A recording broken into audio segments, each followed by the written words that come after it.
you're stressed, your thoughts won't shut up, and your brain feels like it's hosting a 24/7 circus. And here comes Alan Watts, this calm British philosopher with a mischievous smile, telling you that the answer to all this chaos is to relax, not hustle, not grind, just relax. It almost sounds like a joke, but it's not. Because for Watts, relaxation isn't laziness, it's liberation. It's the doorway to clarity. It's how you stop being crushed under the weight of your own mind. If you enjoyed this breakdown, don't forget to like, subscribe, and drop a comment. Your feedback helps shape what we cover next, and you being here keeps the conversation going. Thanks for watching. See you in the next one, and start tapping into the part of you that's actually watching all that noise.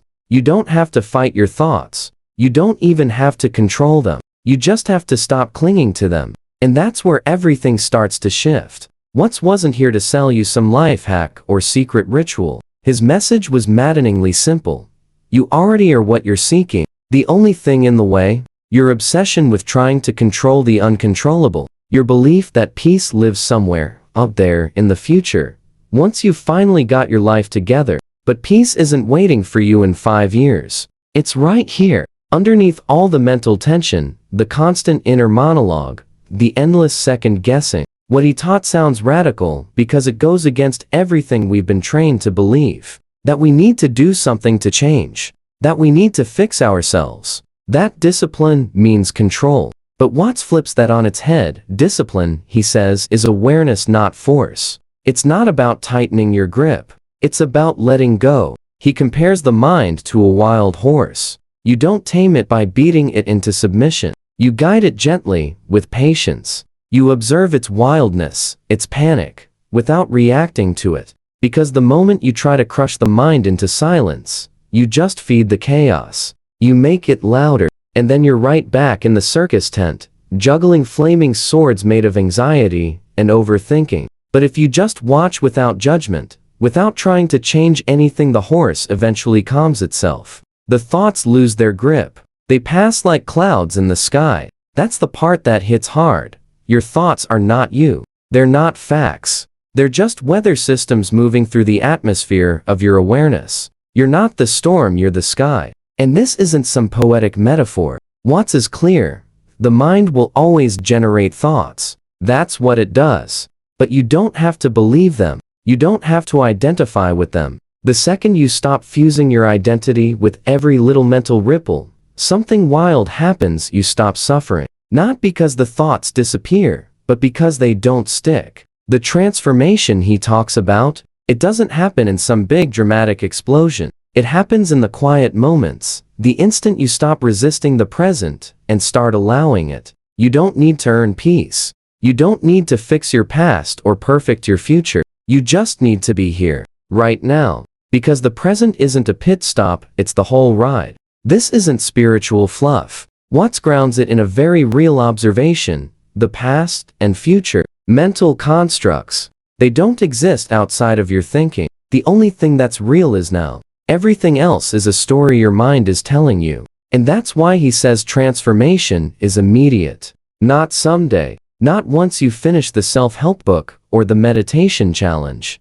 Right now. All it takes is dropping the resistance. All it takes is watching your thoughts instead of arguing with them. That's it. He says the sense of a separate self, the I, you're always trying to fix, is an illusion. It's just another mental story. You are not some isolated fragment struggling to survive. You are life itself, expressing as this moment, this breath, this awareness. Let that sink in. Because once you stop clinging to the idea of yourself as a problem to solve, you stop feeding the mental tension that causes all the suffering. You stop thinking your peace depends on controlling everything. You start trusting the natural flow of things. And that's where the real shift happens. Trust, for Watts, is a big deal. Trust in the moment. Trust in life. Trust in not knowing. When you stop trying to micromanage the universe, you realize life doesn't need your control. It just needs your presence. Not as some passive zombie floating through the void, but as someone fully engaged with reality. Not your mental projection of it. He gives us the image of a still lake. When your mind is calm, reality reflects clearly. When it's agitated, everything looks distorted. You start reacting to your thoughts instead of responding to life. But when you practice gentle awareness, watching thoughts without attachment, you start moving from clarity instead of confusion. The discipline Watts talks about isn't a punishment. It's a daily practice, a choice to show up to your own mind with curiosity instead of control, to guide it like you would a wild animal with respect, patience, and gentleness. If you enjoyed this breakdown, don't forget to like, subscribe, and drop a comment. Your feedback helps shape what we cover next, and you being here keeps the conversation going. Thanks for watching. See you in the next one. And over time, it returns that gentleness to you. You begin to live in that inner stillness more and more. And it's from that stillness that peace, joy, and even clarity naturally emerge. The myth that peace is something you have to go out and find. Watts tears that down completely. You don't find peace, you uncover it. It's already there, beneath the chatter, beneath the fear, beneath the ego's endless demands. And the way to uncover it isn't to strive harder. It's to stop, to breathe, to observe. Even the idea that transformation requires struggle? Watts disagrees. He says change isn't a result of effort, it's what happens naturally when you stop resisting what is. Like how a river flows around a rock. Like how a flower blooms without trying. The real work isn't effort, it's surrender. And that surrender isn't weakness, it's wisdom. That's the paradox. The more you try to control, the more chaos you create.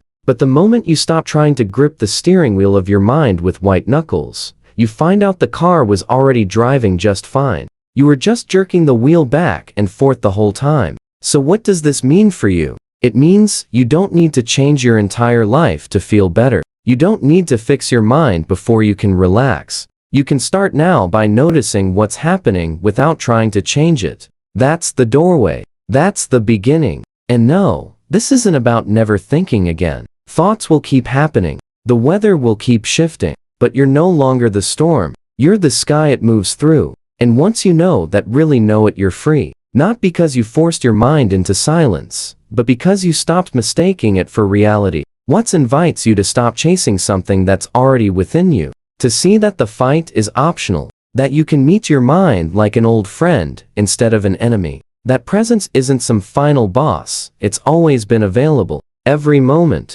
especially this one. So if your thoughts are racing, if you're tired of trying to figure it all out, if the mental noise is deafening, pause, breathe, watch, and maybe, just maybe, stop trying to fix everything, because the only thing that needs to change is the belief that something needs to change. If this helped quiet even a little of your mental storm, hit that like button. Drop a comment with your biggest aha moment, or if you've got a favorite Alan Watts quote, share it below. And don't forget to subscribe for more deep dives into the minds that shake up how we see the world. We've already unraveled some of his biggest teachings, that peace is now, that the mind isn't your enemy, and that awareness, not control, is the path to transformation. But there's more to this mental detox than just watching your thoughts drift by. Watts also takes a direct hit at one of our culture's most stubborn myths, that the more you resist, the stronger you become. He calls it out for what it is, a trap. Resistance, he says, intensifies the thing you're trying to push away. The more you struggle against discomfort, the more power it gets. The more you try to suppress an emotion, the more it festers. It's like trying to flatten a beach ball underwater. Sooner or later, it's going to shoot up in your face. And here's where things get even more uncomfortable for the ego. Because Watts makes it painfully clear, a lot of that resistance comes from clinging to a sense of self that was never real to begin with. This so-called self, the thing you think you need to fix, protect, or improve, is nothing more than a mental construct, a character built out of past experiences, social conditioning, fears, hopes, and a whole lot of inner commentary. But you're not that character. You're the awareness watching the character perform. When you start to see that, everything shifts. The anxiety, the overthinking, the need to constantly prove yourself, they lose their grip. Because suddenly, you're not trapped inside the narrative. You're outside of it, watching it play out like a movie. You can pause it. You can laugh at it. You can walk away from the screen. And Watts? He's not just saying this as some lofty ideal. He's pointing to something you can experience right now. He says the only reason you don't feel free is because you're identifying with thoughts that were never you to begin with. Thoughts are just passing clouds. You are the clear blue sky. Think about the last time you were consumed by a thought, maybe a fear, or a regret, or some anxious spiral about the future. It felt real, right? But Watts urges you to look closer. That thought came, and then it went. And yet, you're still here. The awareness never left. That calm presence was always in the background. You just got distracted by the weather. And if thoughts are just passing clouds, then trying to find peace within those clouds is a fool's game. You don't rearrange clouds to create the perfect sky. You let them float by. You let them change shape. You don't take them personally. That's the practice. That's the freedom. Now, at this point, a lot of people hit a wall. They think, okay, great, so I just have to stay present 24/7 and never identify with my thoughts again? But that's not what Watts is saying at all. He's not asking for perfection, he's asking for curiosity. Presence isn't some rigid, serious meditation pose. It's just awareness. You notice, you breathe, you return, and if you drift, that's fine. You notice that too. In fact, the moment you realize you've been caught in a thought spiral, that's also awareness. That's the whole point. Nothing is outside the practice. There's no failure here. There's just noticing. And that noticing, over time, becomes your home base. It becomes the calm beneath the turbulence. And turbulence? It's going to happen. Watts doesn't deny that. Life is unpredictable. Emotions will surge. Thoughts will race. But when you're anchored in awareness, you stop reacting like the sky is falling every time a cloud rolls in. You don't freak out every time your brain throws a tantrum. You watch. You breathe.